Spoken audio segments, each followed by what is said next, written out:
This story has themes that are not suitable for children and people who are sensitive. Listen at your own risk. Thank you. Habang patuloy ang pag-iimbestiga ni Frank at ang tauhan nito, hindi na nakatiis si Camila at tinawagan si Fernando upang makibalita sa estado ng investigasyon ng mga to at ng mga polis. Ilang oras na matapos makidnap ng mga bata, ngunit wala pa rin silang nakukuhang kahit anong lead kung saan dinala ang kidnappers ng mga bata. Wala pa ring tawag. What? Malamig na bungad ni Fernando nang sagutin nito ang tawag niya. May kirot siyang naramdaman sa tono ng boses nito. He was back to his usual ruthless and cold tone. The kind of tone that will tell you he was not interested in whatever nonsense you would say. Lumunok siya at di pinansin ang nararamdaman dahil mas mahalaga ang mga anak niya sa mga oras na yon. Is there any update? Nalocate na ba sila? Nag-aalala niyang tanong. Nagbabaka sakali na baka umusod na mga to at kay gumagawa na ng aksyon. We are still tracking them down. Sagot ni Fernando. Naririnig ni Camila mula sa kabilang linya ang walang tigil na usapan ng mga pulis at ang pagtitipa sa keyboard. I'll text you when there's an update. Bakit ang tagal naman? May halong inis ang boses niya.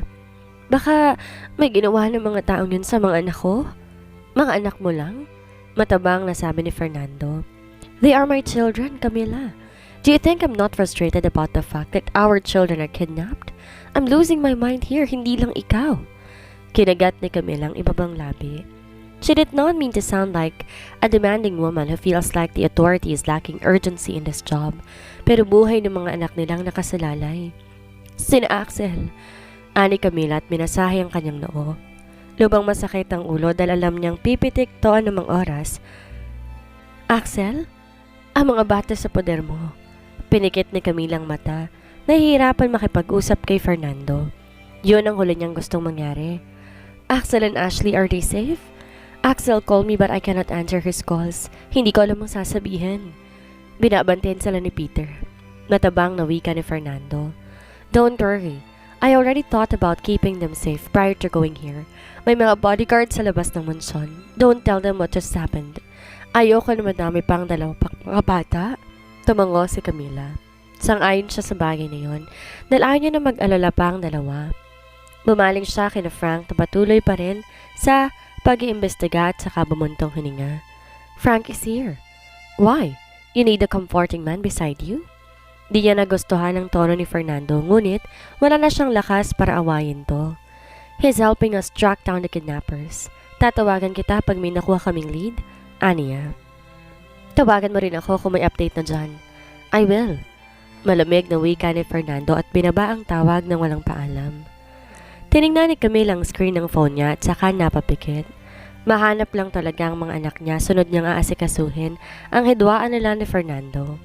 Ngayong alam na nito ang totoo, gusto niyang malaman kung anong gagawin nila sa mga bata.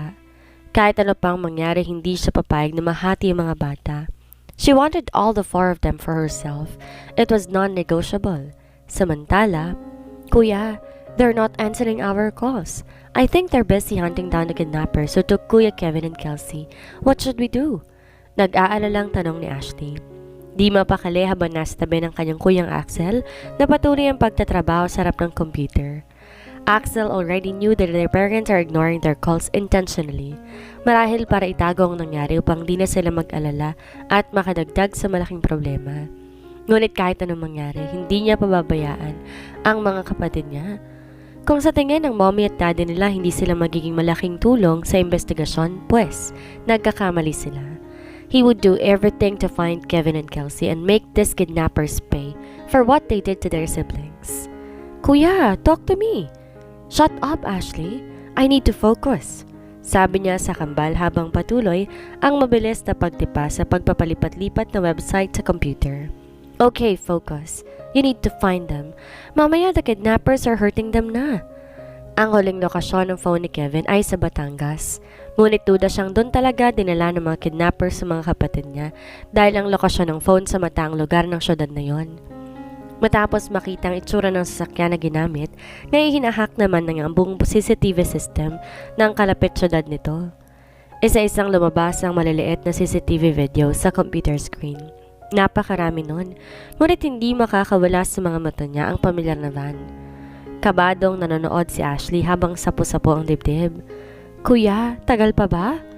Naningkit ang mata ni Axel nang may mapansin na isa sa mga CCTV. Kinilik niya yon at binuksan pa ang ibang anggulo ng CCTV nang nahak niya na syudad na yon. He wanted to confirm whether the kidnappers just drove past that city or if their hideout was located there. Maya-maya pa naging klaro na kay Axel ang lahat. Agad niyang tinrack sa mapa ang lugar na yon at sinulat sa papel. Kuya, maganda ka. We'll go to Daddy. Ani Axel sa seryosong boses at saka bumaba ng upuan. Nagmamadali silang kumilos at sabay na bumaba ng hagdan. Nakita nila sa sala si Peter na nakabantay at nakaantabay pa rin sa telepono. Napatayo ito nang makita sila. San kayo pupunta? Gulat na tanong nito.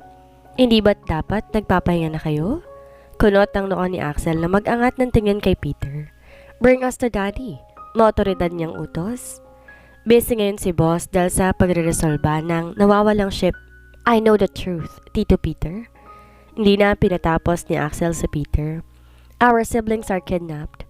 Kailangan kami ni Daddy para makatulong. Laglag pa ang tiningnan ni Peter ang mga bata. Walang dudang mga anak nga ito ng amo niya at ni Camilla. Dahil nanlilisik ang mga mata nito sa galit habang nakatingin sa kanya. Wari ba hindi niya sinunod ang kagustuhan na may hindi niya magugustuhan ang sasapitin sa kanila? Pero hindi yun ang tamang oras na magpadaig sa mga musmos. Kastigo ni Peter sa sarili. Gumuntong hiniya siya at umiling. Young master, bumalik na kayo sa kwarto. Inaayos na ng mga magulang ninyong sitwasyon at ginagawa ang lahat para mahanap ang mga kambal ninyo. You don't understand, Tito Peter. Ines na sigaw ni Ashley sa matining na boses. They need our help. We know where the kidnappers brought Kevin and Kelsey. Seryosong wika ni Axel. And now you have to send us to Daddy so we can have our siblings? When we still have time. Naparanok si Peter. Nalilitong tiningnan ng mga bata. Nagsasabi ba mga to ng totoo? Paanong nalaman nila kung saan sila dinala ng mga kidnappers ang dalawa pang bata? Tito Peter, we're not bluffing. Ani Ashley, we need to see Daddy. Mariing sabi ni Axel. Kailangan mapuntahan ng mga pulis ang lugar na pinagdalhan kina Kevin at Kelsey. I know the exact address. It is an abandoned warehouse. Nagimbal si Peter at mabilis na nagpatango bago lumabas para ihanda ang sasakyan. Sa loob ng madilim at abandonadong warehouse sa dulong bahagi ng Batangas, makikita ang dalawang batang nakapiring ang mga mata, nakatali ang mga kamay. Pumalahaw ng iyak si Kelsey. Simula nang magising ito sa madilim na lugar na yon, hindi na to matigil pa sa pag-iyak. Takot at nanginig ang katawan, samantalang walang humpay naman na inaalo ni Kevin ang kapatid. Bilang kuya, kahit na natatakot siya sa sitwasyon nila, kailangan niyang maging matapang upang maprotektahan ang maayos ang kambal. Kelsey, don't cry. Bulong niya sa bunsong kapatid. At tinahaplos ang kamay nitong nakatali. Mommy and Daddy will save us. They're going to do something to stop those bad people from hurting us. Let's just wait. Hush now, please. Umiling si Kelsey. Kahit ano pang pag-aalos sa kanya ni Kevin, hindi siya makalma. She just wanted to go home and be with their mommy. She just wanted to be alive and spend more years with her siblings. Our parents will save us, Kelsey. Naniniwalang sabi ni Kevin. Tahan na, nandito si kuya. Patuloy sa pag-iyak ang batang babae. Samantala, mula sa labas ng warehouse, ay maririnig ang malutong na tunog ng pares ng stilettos. Isang babae mahinang pinapagalitan ng taong nakasunod sa kanya dahil sa katangahan nito. Hindi ba't sabi ko sa'yo na abandona mo na ang van na ginamit ninyo? Galit na sa dinigit nang nilisik na tinignan ng isa sa mga lalaki na inutusan niya na gawin ang kanyang plano. Tonta, wala ka talagang utak? Kapag nabulilyaso ang plano ko dahil sa katangahan mo, isasama kita sa rehas. Ilayo mo nga rito ang van na yan? Opo, ma'am. Utal na sagot ng tauhan niya bago kumaripas ang takbo sa parking. Bumuga ng hangin sa Nikki at simangot na sinundan ng tingin ng tauhan. She flipped her hair and entered the abandoned warehouse. Malaki at malamig ang loob nito. Puno ng maraming containers at kung ano-ano pang abandonadong damit. Umubos si Nikki at maring inipit ang mga mata. Daliri ng ilong dahil hindi niya gustong masangsang na amoy sa loob. Nilapitan niya ang dalawa pa niyang tauhan na nagbabantay sa magkabilang gilid ng isang nasaradong pinto. Kamusta sila? Mahina niyang tanong sa mga to. Wala hong tigil kakaiyak ang batang babae, ma'am. Ines na sagot ng isa sa mga to. Mula sa kinatatayuan dinig ni Nikki ang malakas na iyak ni Kelsey. She gritted her teeth and slapped the man standing on the left side of the door. Kung di ba naman kay tanga, bakit di nyo tinape ang mga bibig ng mga yan? Paano ko ba makarinig sa kanila ha? Sisirain nyo talaga ang plano ko? Baka gusto nyong hindi ko kayo bayaran. Ma'am, kawawa naman kasi. Mga bata pa at saka baka di makahinga. Mainit pa naman sa loob. Katwiran ng isa. Napataas ang kilay ni Nikki sa narinig. Naaawa ka? O ba't di mo sila pakawalan para hulihin ka ng mga pulis? Pagkasabi nun, sinampal niya rin ang isa pang tauhan. Buksan niyo ang pinto. Bilis! Nagmamadaling binuksan ng mga to ang pinto. Tahimik na pumasok si Nikki sa loob at nakitang dalawang bata magkahawak ang mga kamay habang nakaupo sa malamig na sahig. Otomatikong bumaling ang mga ulo nito sa gawin niya, ngunit kampante siyang hindi siya masisilayan ng mga to dahil nakapiring sila. Humalukip-kip si Nikki at nakangising pinagmasdan ng dalawang bata. Sino nga bang mag-aakala na ang katulad ni Camila ay may kapal na mukha para itago kayo? Usal niya sa isip. Kaya naman nang malaman niyang may dalawang bata pang tinatago si Camila, pinakidnap niya ang mga to. Gagamitin niya ang mga bata upang ubusin ang kayamanan ng babaeng yun. At pagkatapos ibibenta niya mga bata sa kakilalang leader ng mga sindikato. Kapag nalaman ni Fernando ang kapabayaan ni Camila, imbes na balikan ito, lalo lang tong mapupuot sa babaeng yon. Mawawala na sa landas niya ang babae kapag nangyari yon. Who are you? Matapang na tanong ni Kevin. Umangat ang sulok ng labi ni Nikki. I'm telling you, if you hurt my sister, mommy will punish you. Hindi alam ng mommy niyo na nandito kayo, kaya paano niya kayo ililigtas? Mapang-asar na wika ni Nikki at saka humalakak. Hang in there, kid. May kailangan ako sa mommy niyo at pagkatapos hindi niyo na siya makikita. Kailanman. Natigilan naman si Kevin nang makilala ang pamilyar na maarting boses na yon. Walang iba kundi ang tita Nikki nila. His lips formed a thin line. Hinawakan niyang mahigpit ang kamay ng kakambal. Umiling si Nikki nang matitigan ang dalawang bata. Kamukhang kamukha ninyo mga pesting batang yon. May sababoy talagang nanay ninyo. Do not badmouth my mommy in front of us. Singhal ni Kevin. She's a good mom compared to someone like you. You are a kidnapper. Nagpantig ang tenga ni Nikki sa narinig. Nilapitan niya ang batang lalaki at hinablot ang mukha nito. Kagaya ng nanay nito, pinag-iinit din ito ang ulo niya. Shut your filthy mouth, kid. Kung ayaw mong putulin kong dila mo, sigaw ni Nikki. Pumalaho ng iyak si Kelsey dahil sa sobrang takot. Bumaling sa kanya si Nikki at hinablot ang buhok nito. Tumigil ka sa pag-iyak or else tatahiin ko yung bibig mo. Pagkasabi nun, binitawan niyang bata at saka nagmarcha palabas ng kwartong yon. Padabog niyang sinara ang pinto at matalim na tiningnan ng mga tauhan niya. Bantayin niyo na maigi ang mga yan, kung hindi, malilintikan kayo sa akin. Bulyaw niya sa mga to. Lumabas siya ng warehouse upang manigarilyo. Nilabas niya ang phone upang tawagan ang natatayang tao na nakakaalam ng kanyang plano. Where are you? Narito na ako? Aniya nung sagutin nito ang tawag niya. Nakarinig siya ng buntong hininga mula sa kabilang linya. I'm on my way. Sigurado ka bang di nasundan ng mga tao mo? Tumawa siya. Oo naman. Kung nasundan sila, di sana may mga polis na rito ngayon. Hurry up. I need you badly. 10 minutes. Samantala, halos kalahating oras din na naging biyahe ni na Axel at Ashley papunta sa estasyon ng polis kung nasan ang kanilang daddy na nakikipagtulungan para sa mga polis na i-track ang pinagdalhan ng mga kidnappers ni na Kevin at Kelsey. Pagkahinto ng sasakyan, mabilis na lumabas si Peter, pinagbuksan ng dalawang bata, saka ganiya ang mga to papasok sa loob. Seryosong nakatuon ang buong atensyon ni Fernando sa mga monitor na nasa harapan nito upang hanapin ang rutang dinaanan ng van na nagpakidnap sa mga bata. Ilang saglit pa mula sa malapad na glass window ay napansin niya si Peter dalang dalawa pang mga bata na papasok sa monitoring room. Kumunot ang kanyang noo at lumabas ng monitoring room para puntahan ang mga to. May iritasyon sa kanyang dibdib dahil hindi nagsabi si Peter na dadalhin ng mga bata roon. Ang usapan hindi sasabihin sa mga tong problema upang di na mag-alala pa mga bata. Ngunit bakit sila narito ngayon? What the heck are you doing here with my children, Peter? Seryoso niyang tanong sa tauhan niya at bumaba ang tingin sa mga bata. Don't scold him, Dad. Kami po ang nagpilit pumunta dito. Ani Axel sa seryosong tono. And why is that? Hindi playground ang lugar na to. Bumaling siya kay Peter. Hindi ba't ang bilin ko sa'yo, bantayan mo sila at wag sasabihin, Daddy, you can't hide the situation from us. Seryosong nagangat ng tingin si Axel sa kanilang daddy. You probably found out who we really are, but it's not important right now. Nandito kami dahil nalocate kong lugar kung saan dinila ng mga kidnappers, sina Kevin at Kelsey. Nagulat si Fernando sa narinig. Nalilitong pinagmasdan ng anak. His name was Axel. His face looked very similar to Kevin, but the way he spoke right now was completely different. Ang asta nito'y isang kuyang gagawin lahat para sa mga kapatid niya. Axel, is that right? Tumango si Axel.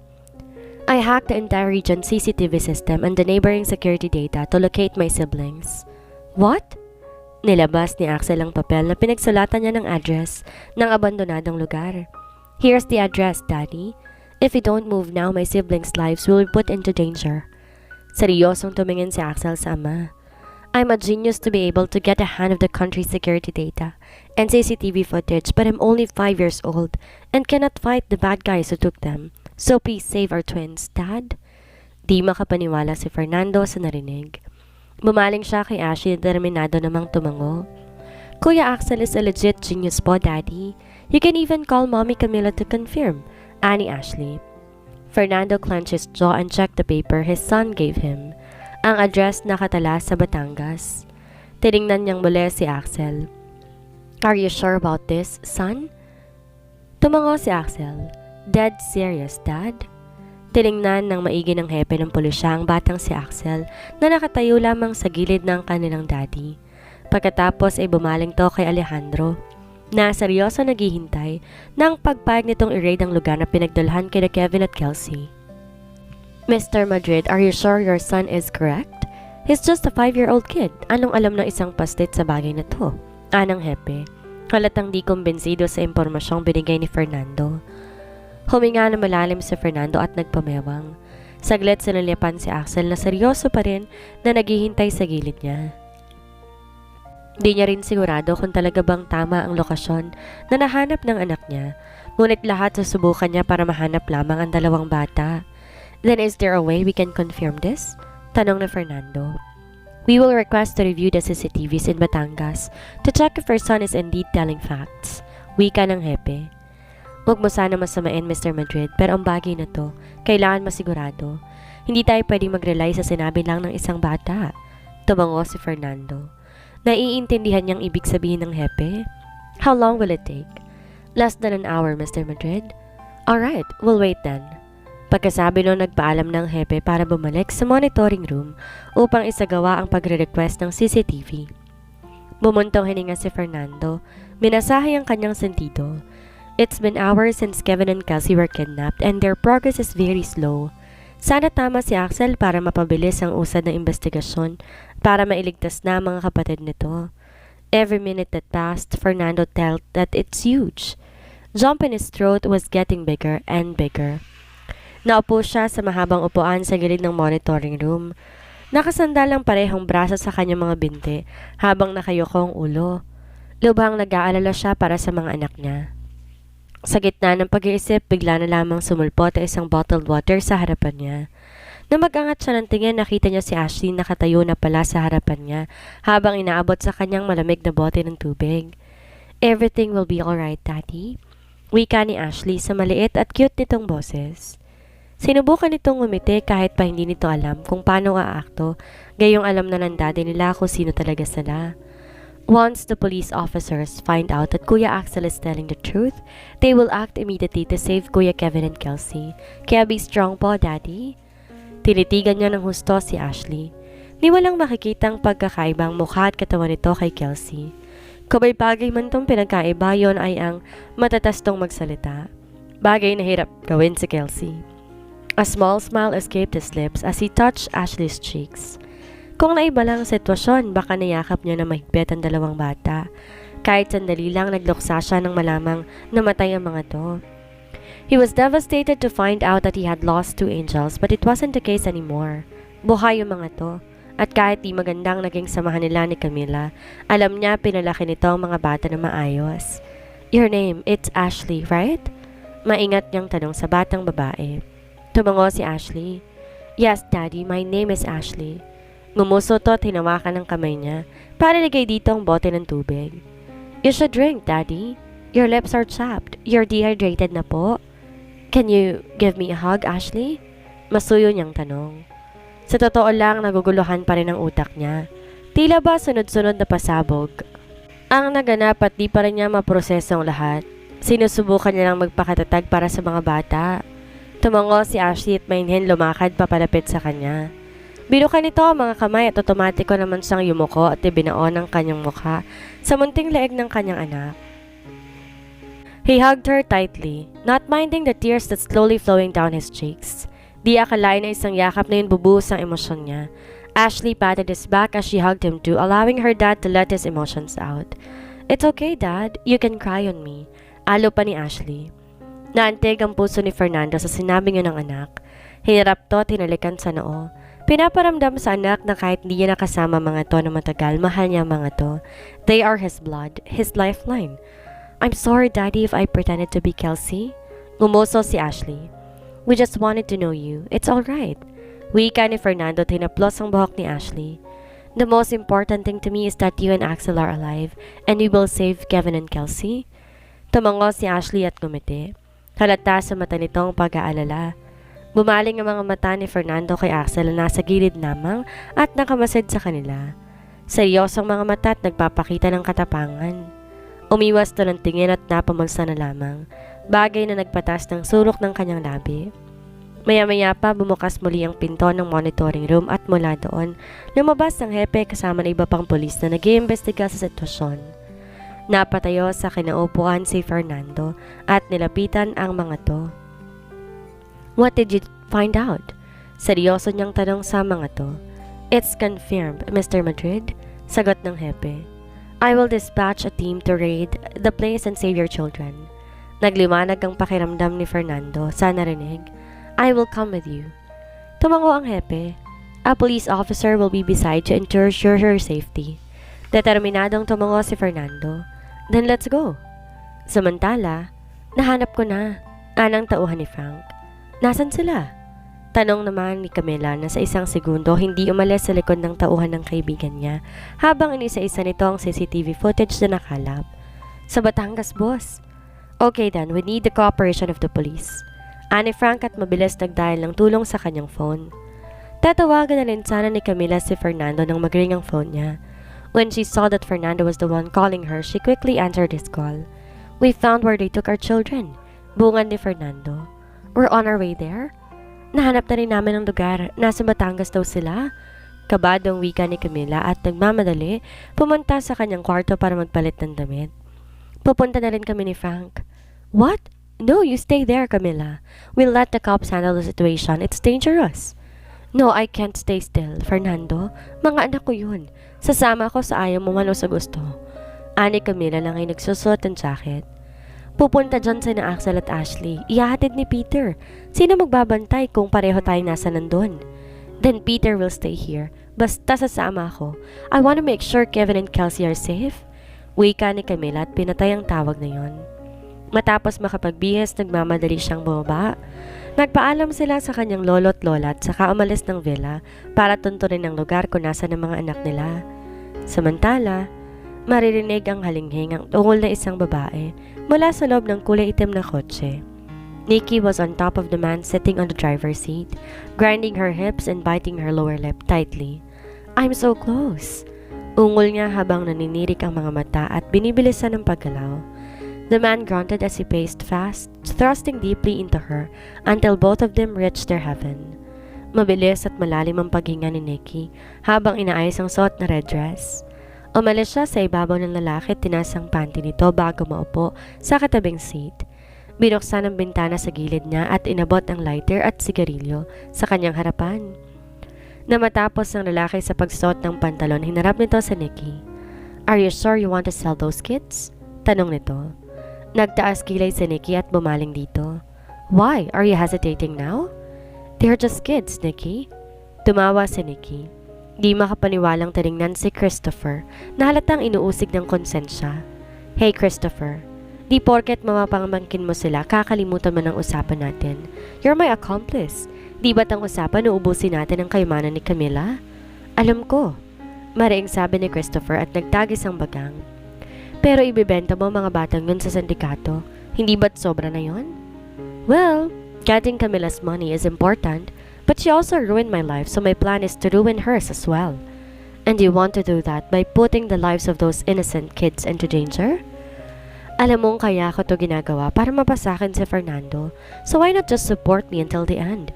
Magbe-benefit ka naman sa mga ginagawa ko. Pahayag ni Nikki na hindi makakitaan ng kahit katiting na pagsisisi. Where's the phone that I asked you to bring? Bumuntong hininga si Christopher. Wala tong ginagawa kundi kunin ang burner phone sa kanyang bag. Ito ang gagamitin ni Nikki para makipagtransaksyon kay Camila sa usaping pera. Na makuha ang burner phone, hindi nagkaksepa ng oras si Nikki. Tinext ang numero ni Camila. Kung gusto mong makita pang buhay ang mga anak mo, maganda ka ng 50 bilyon. Kung hindi mo ibibigay ang gusto ko, organs ng batang magiging kapalit. Dalhin mo ang pera sa address na to. May 2 oras ka lang para maghanda. Huwag na huwag ka ring magsasabi sa mga polis dahil kapag nagsalita ka, hindi mo na sila maaabot ang buhay. Nakangiti siyang tumingin kay Christopher. Now you have to do another thing for me, Christopher. Nanginginig si Camila habang binabasang text message mula sa kidnapper. Kasalukuyan silang nasa kotse at mabilis na nagmamaneho, ngunit animo gusto lang bumaba at magtungo sa bangko para kumuha ng perang hinihingi sa kanya. Ngunit alam niyang di magiging madali ang pagkuha ng ganon kalaking halaga at madaling araw na rin. Naiiyak niyang binalingan si Frank na walang tigil sa pakipag-usap sa otoridad sa phone nito. Wala siya nagawa kundi ang tawagan si Fernando upang humingi ng tulong. I need 50 billion pesos. Bungad niya nang sagutin nito ang tawag niya. What? The kidnapper. Nanginginig ang boses niya at di makalmang sarili. They're asking for 50 billion. Kung hindi ibebenta ang mga organs ng anak ko. Mga sindikatong dumukot kina Kevin at Kelsey Fernando. What should we do? Wala bang bangko sa mga oras na to? Sa huli, napaiyak na lamang. Siya, Camila, calm down. Do you have the contact number of the kidnappers? We need to trace it. Tamango siya at pinunasa ng mga luha. Meron. I'll send it to you. Samantala, nang makuha ang numero ng kidnapper, agad niyang pinatrace iyon sa hepe ng pulisya. Ilang minuto lang desmayadong nagpabalita ito kay Fernando. They're using a burner phone, Mr. Madrid. Hindi natin matitrace kung sinong may-ari ng numerong ginagamit dahil unregistered din to sa kahit anong cellular network. Nanghihingi sila ng ransom. Seryosong wika ni Fernando. My ex-wife is very nervous right now. Magagawan ba natin ang paraan para magkita sa mga bata kahit wala kaming dalang pera? We will do everything we can. Tell your ex-wife to move very discreetly. Di natin gugusto yung bulabugin ng mga kidnappers, lalong malalagay sa kapahamakan ng mga bata. Tumango si Fernando at tinawagan si Camila. Do not worry about the money. Just move discreetly. We cannot let the kidnappers know we're on the move. Aniya nung sagutin ni Camila ang tawag niya. And be careful. I don't want your stubbornness to ruin the operations of the authority. I won't be a problem if that's what you're stressing out. Ines at naiiyak na wika ni Camila. Ang gusto ko lang maligtas sa mga bata. Good. Then do what I say. Malamig na wika ni Fernando at saka binaba ang tawag na yon. Matapos ang halos 2 oras ng pag-aasikaso sa mga kausap na sindikato, ay pumasok na si Christopher sa abandonadong warehouse. Naroon na si Nikki at nakatayo sa gilid ng pinto kung nasaan ang 2 bata. Di matigil sa paninigarilyo. Is everything set up according to our plan? Seryosong tanong ni Nikki sa kanya. Yeah, maayos ng lahat. Sagot ni Christopher. Ngumisi si Nikki at nilapitan siya. Hinaplos ito ang kanyang mga pisngi at tila ba tuwang-tuwa sa mga nangyayari. You're the best, Kuya Christopher. Ani Nikki sa malambing na boses. Pagkatapos nito, magiging bilyonaryo na tayo at mawawala na sa landas ko si Camila. Hinawakan ni Christopher ang kamay ni Nikki at tiningnan to ng seryoso. Sigurado ka ba talagang idadami mo mga bata? Wala akong pakialam sa mga dagang yon. Natatawang wika ni Nikki. Kung ano mang gawin sa kanila ng mga sindikato, si Camila lang dapat sisihin sa bagay na yon.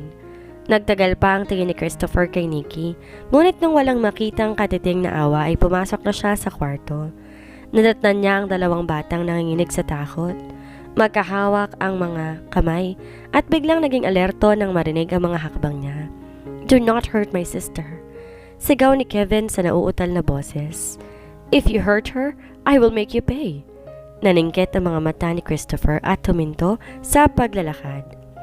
Napakabata pa pala ng mga anak ni Camila, naisip niya. "Don't be a bad person who hurts a child." May takot na sa boses ni Kevin nang sabihin iyon. "My sister is already scared, so don't hurt her. Ako na lang." Christopher tilted his head. Sino mga batang to para utos-utusan siya? Sa ganong estado nagagawa pa nitong magmatapang? Kuhang-kuhang ugali ng kanilang ina. Pumasok ang dalawang tauhan ni Nikki at sa pilitang pinatayo ang mga bata hanggang sa malakas na umiyak ang bata na babaeng dala ng takot. May kung anong ibang pakiramdam si Christopher habang pinapanood ang mga walang kalaban-laban ng mga bata. Dalhin na sa sasakyan ng mga yan. Utos niya sa mga tauhan at saka nag-iwas ng tingin. He couldn't father on the situation. Damay na ang mga plano ni Nikki. Kaya naman di na siya dapat makaramdam ng pagkakonsensya. Bagkos tapusin ang lahat ng iyon sa plano. Pagkatapos ito, ilalayo niya si Nikki sa mga taong nanakit dito. Siya lang dapat ang kailangan nito. Mabilis ang pagtakbo ng sasakyan ni Frank. Malapit na sila sa area kung nasaan ang abandonadong warehouse at paliko na nang makasalubong isang itim na kotse. Matulin ang andar nito dahilan para muntik na silang mabunggo. Napahinto si Frank sa pagmamaneho at ilang beses na nagpakawala ng mura. Kagong yun na. Ines na wika nito bago paandarin muli ang kotse. Naghahanap ng aksidente? "Frank, we cannot go near the warehouse." Sabi ng mga pulis at hindi po pwede na malaman ng mga kidnappers na papunta na sila. Kabadong wika ni Camila. "Don't worry, hindi niya malalaman na natiktikan na sila." Saad ni Frank habang nagmamaneho. May ilang kanto bagong abandonadong warehouse ay nagpark si Frank sa isang eskinita. Dali-daling lumabas ng kotse si Camila at nag-text kay Fernando. "We're here." Pagkasend nun, agad siyang naglakad palapit sa kakahuyan. Sinilip ang abandonadong warehouse mula sa kinatatayuan. She could see the dim light in there, indicating that the kidnappers might be there waiting for her and the money they are requesting. "Camila!" Mahinang sigaw ni Frank na mapansin na umaaksyon siya mag-isa. "Come back here. We'll wait for the policeman to arrive." Ngunit hindi niya pinansin ito. Nagtago siya sa dilim at tahimik na binabaybay ang kakahuyan hanggang mapalapit sa warehouse. May kabaman isa lamang ang nasa isip niya, ang masiguradong buhay ang mga anak. "Are we getting closer, Chief?" Naiinip na tanong ni Fernando sa hepe ng pulis. "Malapit na, Mr. Madrid."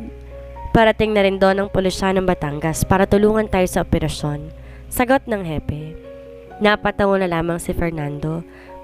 Palingalinga sa paligid habang nasa loob ng sasakyan. Malapit na sila sa lokasyon kung saan tinatago ng mga kidnappers ang mga anak niya at di na siya makapaghintay na maligtas pa ang mga ito. Sisiguraduhin niyang magbabayad ng mga kidnapper na yon sa pagkalti sa mga bata. Hindi niya mapapalagpas ang nangyaring to. Ilang saglit pa ay biglang nag-ring ang phone niya. Hindi niya kilala ang numerong tumatawag ngunit sinagot pa rin niya iyon. "This is Frank." Bungad nito sa kabilang linya. Kumunot ang noo niya. "Why are you calling me?" Narinig niya ang pagmumura ni Frank mula sa kabilang linya. Camila went to the warehouse. "I'm already walking discreetly towards the place but I just need to tell you that you guys have to hurry. Baka kung ano na mangyari." Pahayag ni Frank. Tila ba panandali ang tinakasan ng ulirat si Fernando sa narinig. His jaw clenched and couldn't help but think about all the possible effects of what Camila has done. Paano kung mapahamak to sa ginawa nito? Paano kung saktan to ng mga kidnapper at patayin? Napanunok siya sa huling naisip habang mariing hawak ang phone. Magkahalong takot at galit ang dumaloy sa katawan niya. Hindi maaari. "We're almost there?" Mariing wika niya at saka pinatay ang tawag na iyon. Samantala, panay naman ang iyak ni na Kevin at Kelsey habang nasa passenger seat ng kotse ni Christopher. Nakarinig pa mga to ng lubhang natatakot. Hindi maiwasang matuliro ni Christopher habang naririnig ang nakakaawang iyak ng mga bata. He grunted and glanced at them from the rearview mirror. Tumahimik kayo kung ayaw niyong masaktan.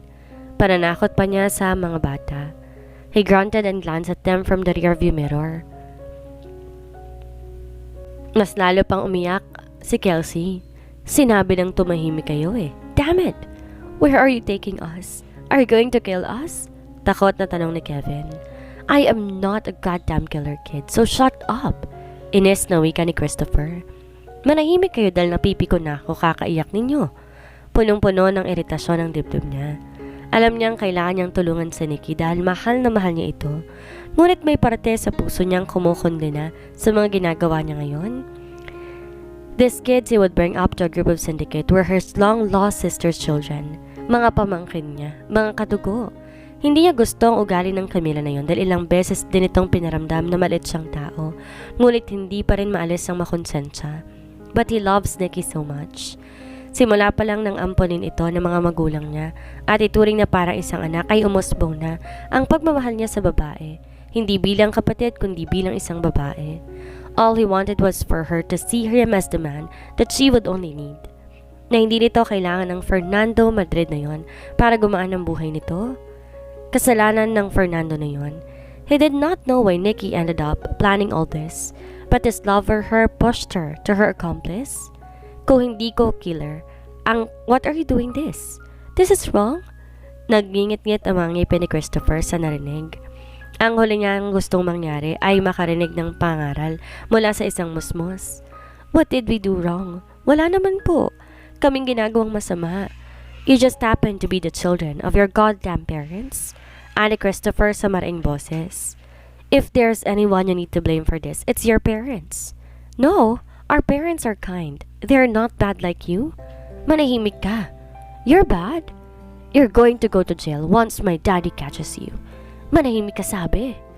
Di na nakapagtimpi pa si Christopher at mula sa storage compartment ay dinukot ang isang baril. Kinasan niya yon at tinutok sa ulo ng bata habang nagmamaneho. Agad na natahimik si Kevin nang maramdaman ang malamig na gusto ng baril. Kung ayaw mong pasabugin kong ulo mo, manahimik ka bata. Nanginginig sa takot si Kevin at di nakapagsalita. Nakaramdam ng awa si Christopher na makita kung paano namutla ang bata nang di niya pinansin ang pakiramdam na yon bagkos nagpatuloy siya sa pagmamaneho. Pagkaliko sa isang kali napansin niyang ilang police mobile papunta sa direksyon kung nasa ng warehouse. Buisit? Mura niya at mabilis na pahinto sa gilid ng kalye. Sinundan niya ng tingin ng mga pulis na dumaan at saka inabot ang phone para tawagan si Nikki. Mula sa malawak na kakahuyan, nakalapit si Camila sa abandonadong warehouse. Malakas ang tibok ng kanyang puso habang palingalinga sa paligid. Sinisiguradong walang nakakita sa kanya mula sa loob. Ang dalawang kotseng nakaparada sa gilid ng warehouse ay indikasyon na mayroong mga tao sa loob dito. Marahil naghihintay sa kanila dala ang 50 billion pesos na pangtubos sa kanyang mga anak. Ilang beses pang nag-vibrate ang phone niya mula sa kanyang bulsa, ngunit hindi niya na pinansin yon. Bagkos tahimik at nagmamadaling tumakbo papuntang likuran ng warehouse upang mahanap ng mapapasukan nang hindi sila nakikita ng mga kidnapper. Madilim ang banda roon at mahangin, bagay na mas lalo pang nagpakaba sa kanya. Mula sa loob naririnig niya ang tawanan ng dalawang lalaki. There was a hole in the wall, allowing her to see that there are two men smoking near the entrance.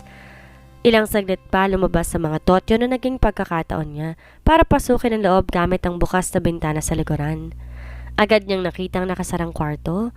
Bumaling siya sa entrance ng warehouse at nang mapansin na di pa bumabalik ang mga kidnapper, nagmadali siyang buksan ang kwarto at pag-aakalang nandoon ang mga bata.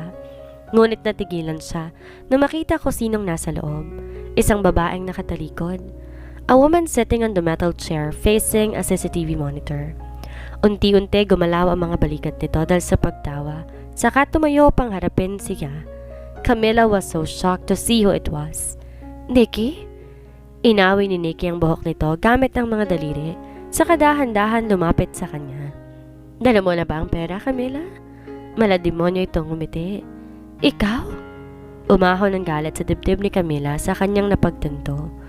Kung ganon ang nasa likod ng kidnapping ng mga anak niya ay ang walang hiyang babaeng ito, dinahamay mo ang mga anak ko. Nanggigigil niyang sad at kiniyom ang mga kamay. They are just unlucky, ikaw naging nanay nila. Tumawa si Nikki at tumalukip-kip. Tinatago mo sila kay Fernando, right? Paano na lang kapag nalaman ni Fernando na may dalawa pa siyang anak? For sure, kasusuklaman ka na niya. At paano rin kapag nalaman niyang ikaw nagpadukot sa kambal? Ganting wika ni Camila habang kinakain ng matinding galit. Ipapakulong ka niya, Nikki. Mas lalong hindi ka niya papansinin dahil napakatanga mo sa desisyon mong to. Ilabas mo ang mga anak ko. Umiling si Nikki. Hindi niya na malalaman na ako ang nagpakidnap sa mga anak mo at di niya malalaman na mamamatay ka na sa mga kamay ko. Pagkasabi noon agad na sinugod ni Nikki si Camila. Sinabunutan nito ang kanyang buhok at pinagkakalmot ang kanyang mga braso. Lumaban si Camila at inabot din ang buhok ni Nikki padahilan para mapangawi at mapahayaw ito. Magbabahid ka sa ginawa mo. Ilabas mo ang mga anak ko. Sigaw ni Camila at tsaka tinuhod ng sikmura ni Nikki. Napaluhod to sa sahig at nabitawan siya. Nasaan sila? Nasaan ang mga anak ko, Nikki? Tumawa na malakas si Nikki sa kabila ng sakit ng kanyang sikmura. Stupid. Sa tingin mo ba makukuha mo ng ganun-ganun lang ang mga dagang yon? Hindi ako tanga para padaliin ang lahat para sa'yo. Tell me, where did you hide them? Nanggigigil na tanong ni Camila at kiniwelyuhan si Nikki. Ngumisi lamang si Nikki at umiling. You don't deserve to be happy, Camila. Akin lang si Fernando. Malakas na lumipad ang palad ni Camila sa pisngi ni Nikki. Punong-puno siya ng galit sa ginawa ng babae. Hindi niya ito mapapatawad sa pagdamay sa mga anak niya. Pinaibabawan niya ito at kinuwelyuhang muli. Do not make me repeat myself. Nasaan ang mga anak ko, Nikki? Tumawa lamang si Nikki na parabang baliw. Dumating ang mga tauhan nito at agad siyang hinawakan sa magkabilang braso upang tulungan si Nikki. Nagpupumiglas si Camila habang hawak-hawak ang dalawang malalaking lalaki. Masyadong mahigpit ang pagkakahawak ng mga to sa kanya kaya hindi rin siya makalaban. Ano ba? Bitawan niyo nga ako? Sigaw niya. Nikki, ilabas mo ang mga anak ko. Then where's the money? Ani Nikki at tumayo mula sa sahig. You did not bring my 50 billion pesos. Do you think makikita mo pa ang mga anak mo kung di ka naman tumutupad sa usapan? Demonyo ka. Demonyo ka rin, Camila. Wika ni Nikki at saka nagmarch siya papalapit sa kanya. Sinampal siya nito na malakas dahilan para magdugo ang labi niya at mag-vibrate ang kalahating mukha niya. That's for attacking me and this? Naramdaman niya ang mga palad nitong bigla na lamang sumakal sa kanyang leeg. This will kill you. Mahigpit siyang sinakal ni Nikki habang mahigpit na nakahawak ang mga tauhan nito sa mga braso niya upang pigilan siya sa pag-atake. Ni hindi niya masipa ang babae dahil inipit ng mga tauhan nito ang mga binti niya. Ramdam niya ang pag-aasam ng hangin at ang pag-iinit ng kanyang lalamunan. She began to cough and her eyes went teary. Malakas na tumawa si Nikki at naiilang siyang tiningnan. Look at you, Camila. Patuloy to sa pagsakal sa kanya. You should not have come back to the Philippines. Because of you, my life is ruined. Now I'm going to ruin yours. Di na makahinga si Camila. Gustuhin man niyang lumaban, nanghihina na ang buong katawan niya dahil sa kawalan ng hangin. Her tears fell as she imagined the sweetest smiles of her quadruplets, and an image of Fernando smiling at her popped up in her mind too. Mamamatay ka, at walang makakaalam kahit sino. Mas lalong nanggigil si Nikki at mas sinigpitan ang pagkakasakal sa leeg ni Camila hanggang sa unti-unti nang namula ang buong mukha nito. Hanggang sa unti-unti ipikit ni Camila ang kanyang mga mata. Ngunit isang putok ng baril ang nagpaalarma kay Nikki. Nalaki ang mga mata ni Nikki at nilingon ang CCTV monitor. Nataranta siya na makita mga pulis mula sa labas. Hindi siya maaaring makulong. We need to escape. Dalhin niyo ang babaeng yan. Taranta niyang utos sa mga tauhan. Nawala na ng malay si Camila kaya madaling nabuhat na isa sa mga tauhan niya to. Gamit ang pinto sa likuran, nagmamadali silang tumakas papuntang kakahuyan. Dito na po nagtatapos ang ating kabanata